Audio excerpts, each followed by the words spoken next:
Well, pole dancing as a workout is nothing new. Over the past few years, independent studios have popped up all over the country. But Kristen Kane is here tonight to explain a unique type of pole dancing class here in our area. Kristen. Well, Melinda, I bet you've never heard of this one before, Pole Fitness for Jesus. And I know you're probably thinking, how on earth can you mix pole dancing with Jesus? Well, according to one studio up in Spring, you can definitely mix the two.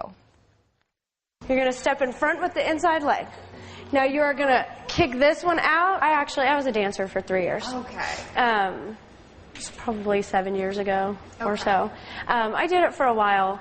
It was not something that I felt very rewarded with, but to each his own, and it was just something I didn't really want to do anymore. So I actually decided to take the part that I liked about that and bring it here, but it's so much fitness, you know. It's not, I don't teach women to be strippers.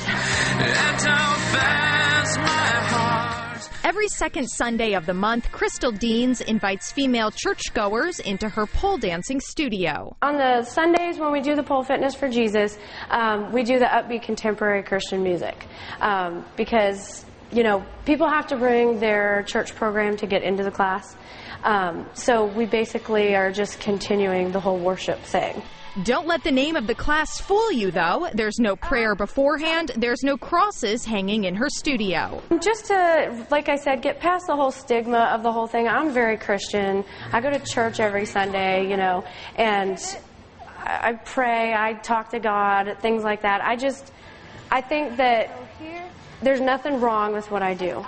Oh, you're getting there. You're going to get it. You know, I teach women to feel good about themselves. I teach them to be empowered. So here and here. And, you know, we get in really good shape. God is the only person that judges. So anybody who wants to judge me, feel free to do it. But I'm good with God, so that's what's important to me. And I really don't care what people think.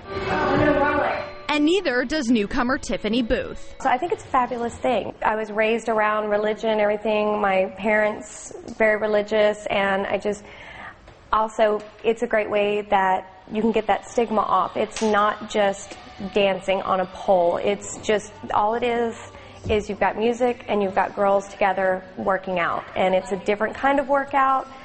There's tons of different kinds of workouts. This just happens to be one. I mean, it does the legs. That's why we wear the shoes, actually. The shoes are good for the legs and, you know, the glutes. But it's a lot of upper body and a lot of core. Down, up. And that is definitely something I can attest to. The shoulder part, it hurts. Ow, ow, it hurts a little. I'm going to be sore, no bruises.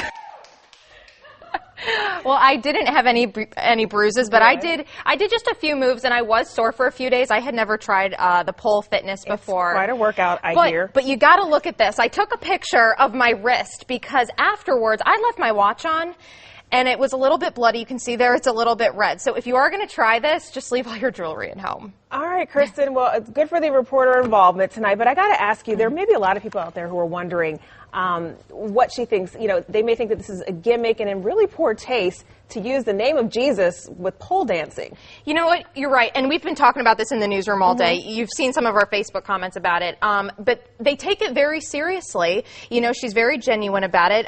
She has had some people come and, you know, thump Bibles on her door and everything, but it's exactly like she said, you know, it's not for everyone, but they're not teaching you to be sexy dancing on the pole. So this is not the gateway into stripping? No. I mean, if you want to do that, you can, but it's all about being spiritual, and I must add that it's free. This is free if you bring your church program, and she only allows 10 women in there, all women. So, you know, they take it very seriously, but it's not for everyone. All right, Kristen Kane, very interesting story. Thanks so much.